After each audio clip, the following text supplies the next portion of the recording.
Let's bring in Fox News contributor Steve Hilton and Reform California Chairman Carl DeMaio. Gentlemen, great to have you both on here. It really, Carl, is all about parental input for the people in Temecula. You know this issue. This is about parental input. And let me just be clear.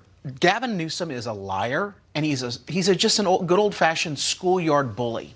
He's trying to bully these school board members into disregarding parental input. He's trying to bully the parents into being silent because he wants his curriculum for grades kindergarten through 5. That's what we're talking about here. We're not talking about high school, right. Kindergarten through 5. This school board has followed the law, which requires parental input. They did not reject social study books. There are books already in place. They're voting tomorrow to ensure that the books are in place. But what they are saying is that the new books with the highly sexualized content will be too inappropriate for those ages, kindergarten through 5. I'm a gay Republican.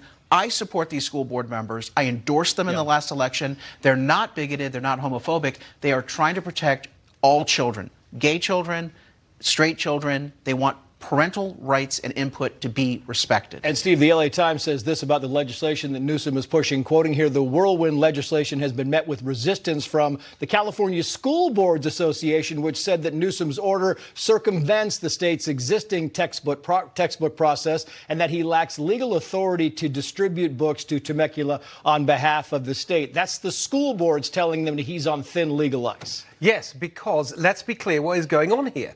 Just as with almost everything he does these days, it is all part of an audition to be president of the United States. Yep. That's what this is about. And this is a man who is presiding over a state that is pretty much falling apart.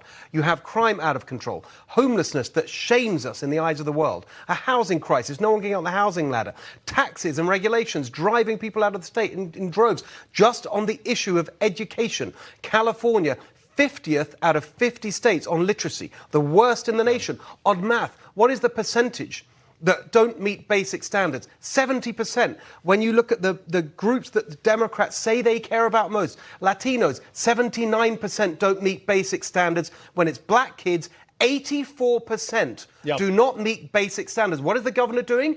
He's picking fights for a divisive culture war instead of fixing the actual problems that his state has. It's a great point. We talk a lot about Moms for Liberty kind of trying to take over the school boards across the country.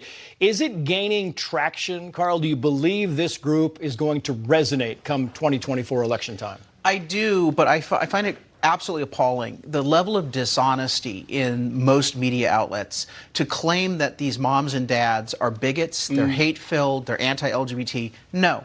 They want to make sure that kids are given wholesome content, that they're not exposed to overly sexualized and controversial topics at a too young of an age.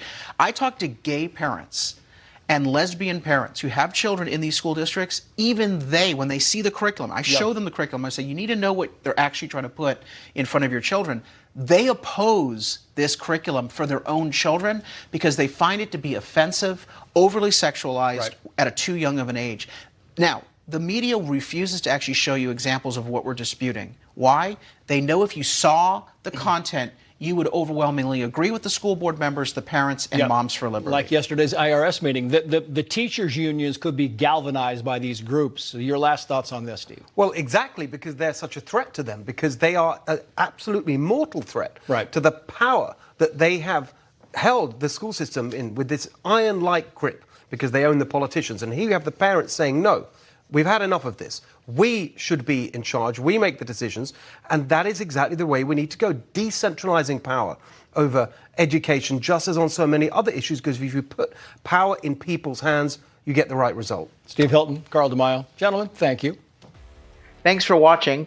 Help us break through the censorship of the liberal media by liking this video, sharing it with your friends, and subscribe to my YouTube channel.